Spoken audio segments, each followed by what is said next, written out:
Okay, so in Chapter 6, Section 6, we introduce some more identities. You will have noticed that in the course documents, I provided an identity sheet. There are a couple of different ones that I have used for this class before. There's an identity sheet in the back cover of your book. If you have a paper textbook, like I said, I provided one for you in the course. This is the one that I got out of the trig book that we use. We have a ton of identities on here.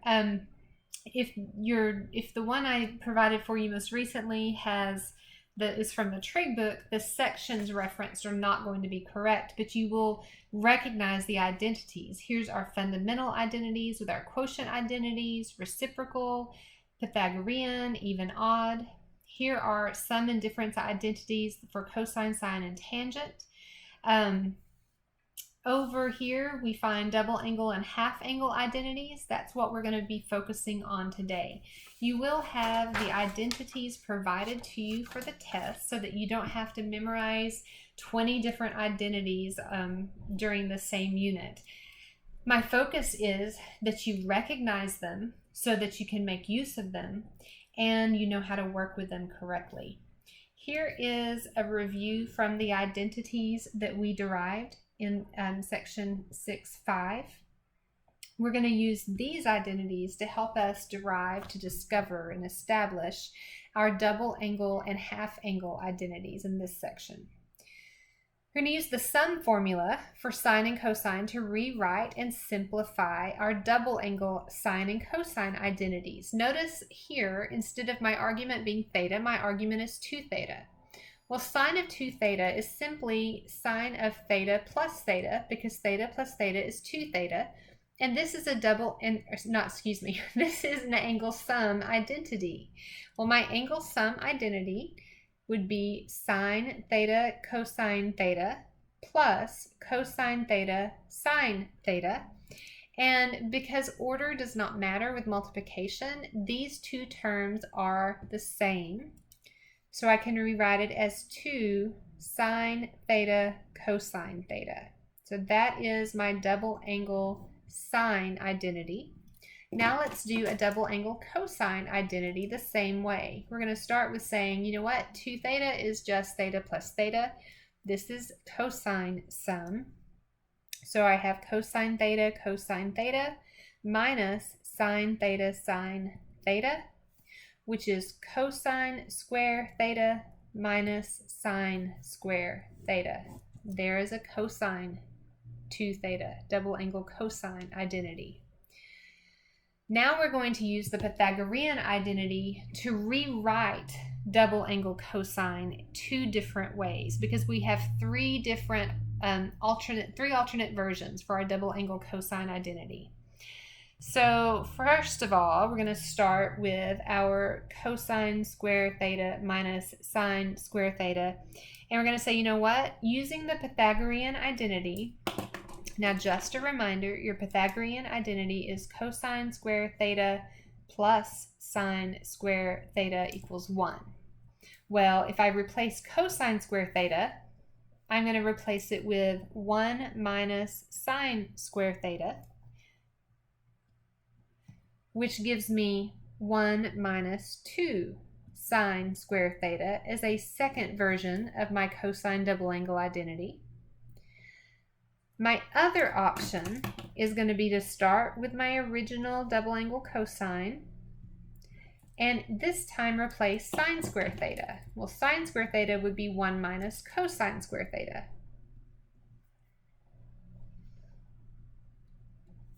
So if I distribute this negative, that becomes positive. So I have 2 cosine square theta minus 1 as the third version of my double angle cosine identity.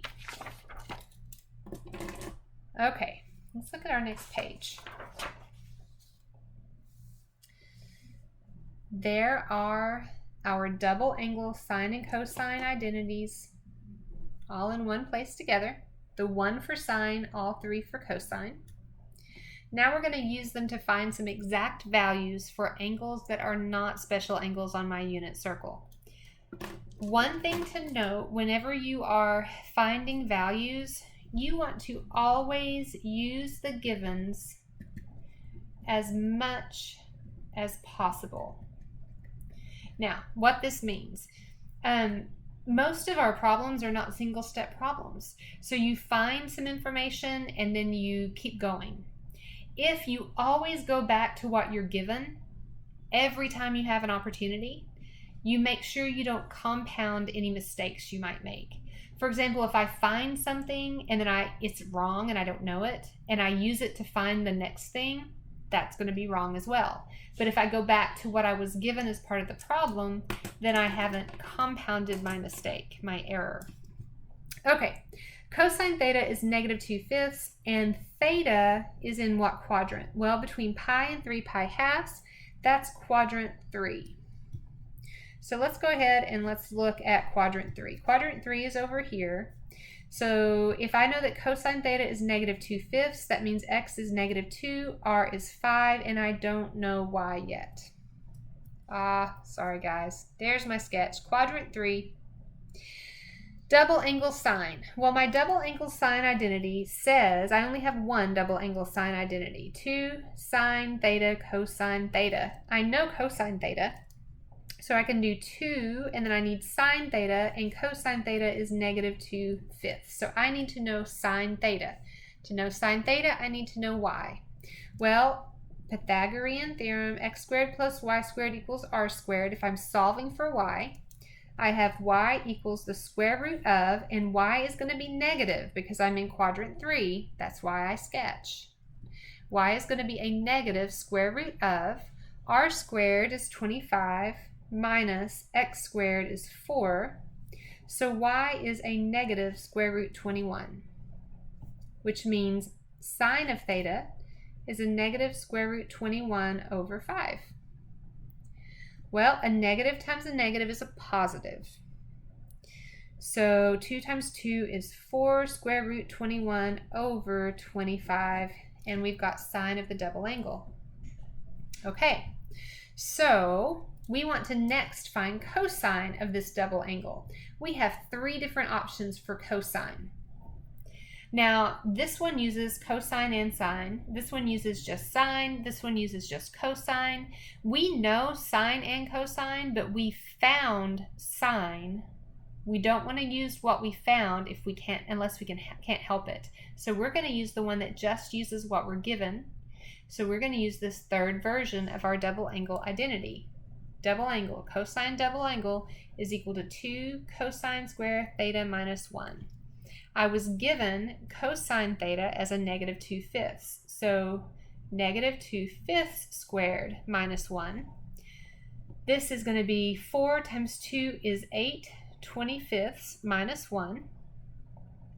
1 would be 25 25ths. So 8 25ths minus 25 25ths is a -17 25ths. And we're done. Okay, so let's look at our tangent double angle identity. Tangent of 2 theta is the same thing as tangent of theta plus theta. So if we use our tangent sum identity from our last section, that would be tangent theta plus tangent theta over 1 minus tangent theta times tangent theta, which gives me 2 tangent theta over 1 minus tangent squared theta as my double angle tangent identity.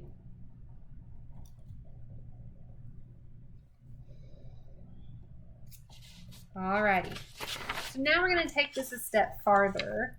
We don't list established identities for anything bigger than the double angle, but we can use and build off of what we know to get different arguments. For example, just like we use theta plus theta to get us 2 theta, we can use 2 theta plus theta to get us 3 theta. All right, so think of this as alpha, this is beta, using our sine sum identity. So sine of 2 theta cosine theta plus cosine 2 theta sine theta.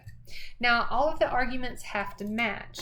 So I'm going to have to substitute for these double angles. That means I need to use my sine double angle identity from the top of the page. I only have one of those. So this becomes 2 sine theta cosine theta times cosine theta plus, and then I get to pick one of my 3 cosine double angle identities to use here. I'm just going to go ahead and use the first one.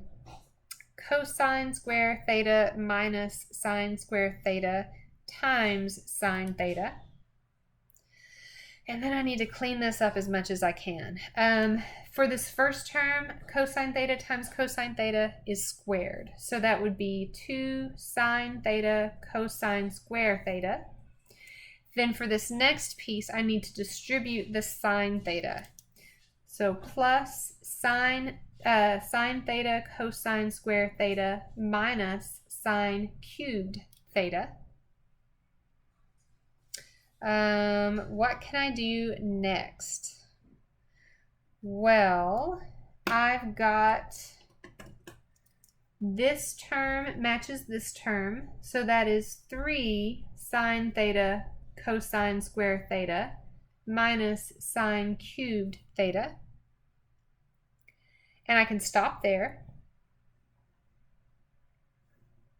Or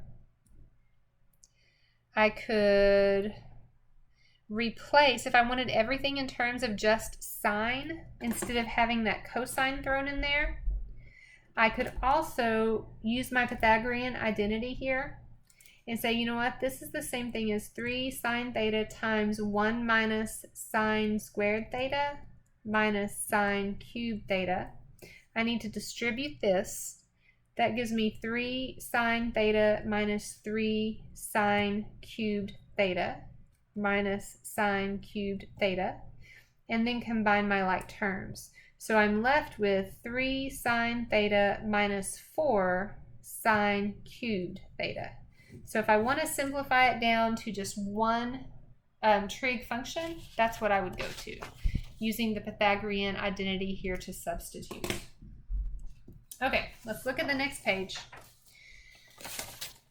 We're going to use double angle identities to establish new identities. We're going to develop new identities for sine square theta and cosine square theta. So here's where we start. We have 3 different cosine double angle identities to choose from. We're going to start by using this one, 1 minus 2 sine square theta, as our double angle identity. Now, let's see what I'm doing here.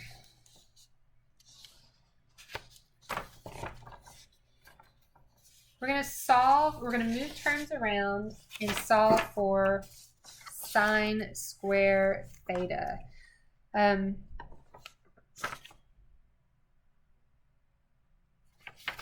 Oh, I'm so sorry. So, I'm moving terms around. Rearrange terms.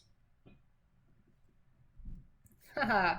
I didn't look over this as closely as I thought before. I want to solve for sine square theta. That's what I just said, but I wasn't paying attention to what I was talking about. I want to get sine square theta on one side. So we're going to move this over to the left and our double angle statement to the right, so that I have 2 sine square theta equals 1 minus cosine of 2 theta. So I just rearranged terms, rearranging the furniture. Now to finish solving for sine square theta, I just divide both sides by 2. So that I have sine square theta equals 1 minus cosine of the double angle over 2. That accomplished what I was wanting it to do. Now we're going to rearrange terms. This time we solved for sine square theta.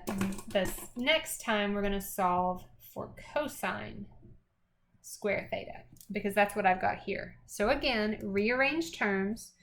2 cosine square theta equals, 2 cosine square theta equals, that's going to be a negative, right? Why do I have a positive there? Negative 2 cosine squared theta equals a negative 1 minus cosine of 2 theta. If I divide everything by a negative 2, I get cosine squared theta equals 1 plus cosine of 2 theta all over 2. And we're done. Just rearranging terms. These are both identities. That this is always equal to that for any value in my domain. Next step, activity, exploration, is that we're going to use the quotient identity for tangent to develop a new identity for tangent square theta. So we're going to develop this identity for tangent square theta. Let's rewrite tangent in terms of sine and cosine.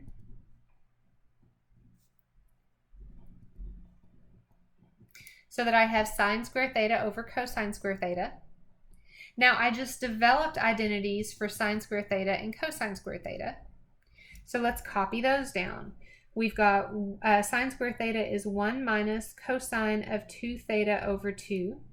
And cosine square theta is 1 plus cosine of 2 theta over 2. When I cancel, I can cancel out, multiply by 2 over 2, that well-chosen 1, whatever I want to think about doing it, those 2's are going to cancel. So that I'm left with 1 minus cosine of the double angle over 1 plus cosine of the double angle as my identity for tangent square theta. Alrighty. Now, the half angle formulas. When we look at the half angle formulas, we are focusing on the relationship between the arguments. So let's write that down. We want to focus on the relationship between the arguments. So from this last exploration, we established these 3 identities. Now I want you to look at the arguments in these identities. In this first one, on the left we have theta, on the right we have 2 theta. Theta is half of 2 theta. For the next one, on the left we have theta, on the right we have 2 theta. Again, theta is half of 2 theta. And the last one, again, on the left is theta, on the right is 2 theta. Theta is half of 2 theta. I'm going to keep that relationship where what the argument is on the left is half of the argument on the right. So now, instead of theta on the left, we're going to write it as alpha half. Well, alpha half is half of what? It's half of alpha. So the right needs to be written as 1 minus cosine alpha over 2. Again, look at the relationship between the arguments. The argument on the left is half of the argument on the right. So let's go ahead and rewrite the other 2. We've got cosine alpha plus 1, or it could be 1 plus cosine alpha over 2. And finally, tangent would be 1 minus cosine alpha, and then either 1 plus cosine alpha or cosine alpha plus 1. That order with addition, that order does not matter.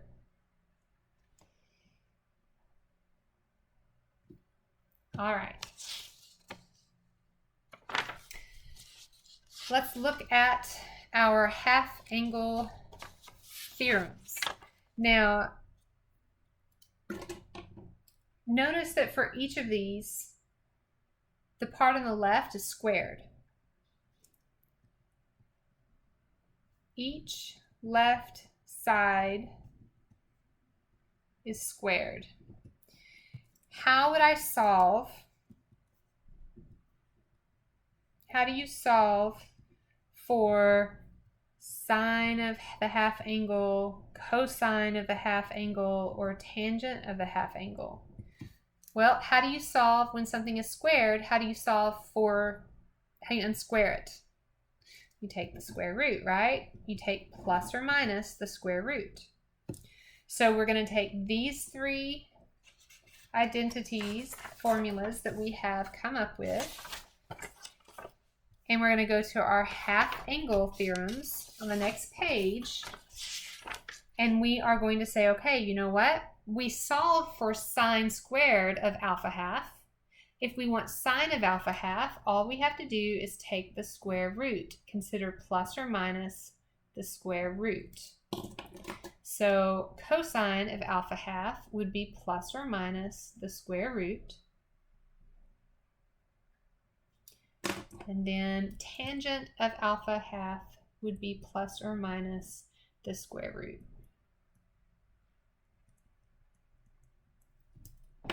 Okay, now we are going to use those half angle formulas to find some exact values. All right, sine of 22.5 degrees. That is not a special angle on my unit circle, but 45 is, and 22.5 is half of 45. Now we know that this angle, this half angle, is in quadrant 1. 22.5 degrees is in quadrant 1. So then, therefore, the sine is going to be positive. The sine function value is going to be positive. What is our half angle identity for sine? Well, right here, plus or minus, and we know we want the plus, square root of 1 minus cosine of 45 degrees over 2. Okay, what's cosine of 45 degrees? Well, it's square root 2 over 2. Now, we need to do some simplification here because this is an ugly rational, right? Let's multiply by that well-chosen 1. We're going to multiply 2 into both the numerator and the denominator. When I multiply in the 2, I get 2 minus the square root of 2, 2 minus square root 2 over 4. Now, that denominator is underneath this radical. I can take the square root of 4. Square root of 4 is just 2. My numerator has that stacked radical. Make sure that you get that transcribed correctly. That is the exact value for the sine function of 22.5 degrees. Since 22.5 degrees has a terminal side in the first quadrant where the sine function is positive, we use the positive square root in our answer. And I encourage you to always remember to evaluate that before you start the problem. Go ahead and evaluate which algebraic sign you want to use for these functions that have plus or minus. All right, now we're going to use a half angle formula to find 5 pi halves, 5 pi twelfths, the cosine function value of 5 pi twelfths. Well, 5 pi twelfths is half of 10 pi twelfths. And 10 pi twelfths is the same thing as 5 pi sixths. And 5 pi sixths is a special angle. So cosine of 5 pi twelfths is the same thing as the cosine of half of 10 pi twelfths. So I'm going to use my cosine half angle identity. What quadrant would 5 pi twelfths be in? Well, 6 pi twelfths is pi half, so this is going to be in quadrant 1, and it's going to be positive. All right, so we need positive square root. We're doing cosine half angle, so that is 1 plus the cosine of 5 pi 6 over 2. 10 pi twelfths is the same thing as 5 pi 6. What's the cosine of 5 pi 6? Cosine at 5 pi 6 is a negative square root 3 over 2. 5 pi 6 is not in quadrant 1. It's in quadrant 2. It has a negative cosine value. That's just supposed to be cosine there. But what we're looking for has a positive cosine function value. We use the negative because that's what we're plugging in, but this is the algebraic sign of what we're headed towards. All right, multiply in 2 over 2, multiplying by that well-chosen 1. That gives me 2 minus square root 3 over 4, all underneath the radical. I can simplify the denominator. Numerator does not simplify. It gives me that stacked radical again. 5 pi twelfths has a terminal side in quadrant 1, the first quadrant, where the cosine function value is positive. So we want that positive value at the end. We work with the actual value for the angle we use to plug in, but the result we want, instead of both plus and minus, we just take the one we need. All right, example 5. Using half-angle formulas again to find our exact values. This is our last page in our notes in this section. If tangent of alpha is a negative 1/5, and we know that alpha is in quadrant 2, right? Oh, right there. Sorry, I'm not used to you asking that question for me. Find the exact sine function value of the half angle. So if alpha is in quadrant 2, where is our half angle going to be? If alpha is in the second quadrant, our half angle is going to be in the first quadrant, so that the final answer will be positive because it will be in the first quadrant. Now let's justify that. We are given that alpha, sorry, that's supposed to be our inequality symbol, is between pi half and pi, correct? We want half of that. So we're going to take half of everything. That means that the half angle is going to be between pi fourth and pi half. Well, pi fourth to pi half is quadrant 1. That's how we justify that. Okay, we're going to find the half angle. Sine of the half angle is the positive square root, because we know the angle we want is in the first quadrant, of 1 minus cosine alpha divided by 2. So we need cosine alpha. We don't have cosine alpha, but we do have tangent alpha, and we know tangent alpha is in quadrant 2. So let's figure that out. We're in quadrant 2. Tangent is a negative 1/5. Well, the negative is going to be the x. So that's a negative 5 here and a 1 there. Tangent of alpha is y over x. Y is positive, x is negative, because we're in quadrant 1. All right, there's my sketch, guys. Y is positive, x is negative, because we're in quadrant 2, not quadrant 1. I got thrown because I realized I wasn't showing you the sketch work that I'd done. We are given our tangent function value. Tangent of alpha is a negative 1/5. Tangent is y over x, so that's what gets filled in there. We need r, because we need to find sine, and sine is y over r. No, we need cosine, because that's what we're using. We're finding sine of the half angle, but we're working with our angle alpha. We need the value of cosine of alpha. We've got the x, we need the r. Well, r, according to our Pythagorean theorem, is the square root of x squared plus y squared.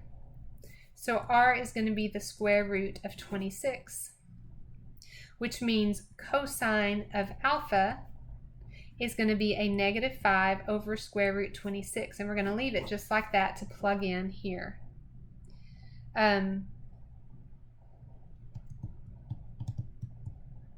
Yep, we're going to leave it just like that to plug in. Oh, no, we're not. Yep, we are. We're going to leave it just like that to plug in there, and then we're going to work with it and see what it does. I'm looking through to see if I like it like that or if I want to go ahead and rationalize. You know what? No, we're going to go ahead and rationalize. Negative 5 square root 26 over 26 is what that comes to be. Cosine alpha, negative 5 square root 26 over 26. It's good to have notes where you can look ahead. That's why we're doing notes for you, so that you can look ahead and see when you are working on your homework what might be a good way to go about this. So we're going to use this cosine alpha to rewrite to calculate sine of half alpha in simplified form. Well, our sine half angle identity, sine of the half angle, is 1 minus cosine of the angle over 2. And we found cosine of the angle. Now, 1 minus a negative becomes plus. So we have 5 square root 26 over 26 all over 2. Now I need to clear out this little internal denominator, so I'm going to multiply my numerator and my denominator, big numerator, big denominator, by 26.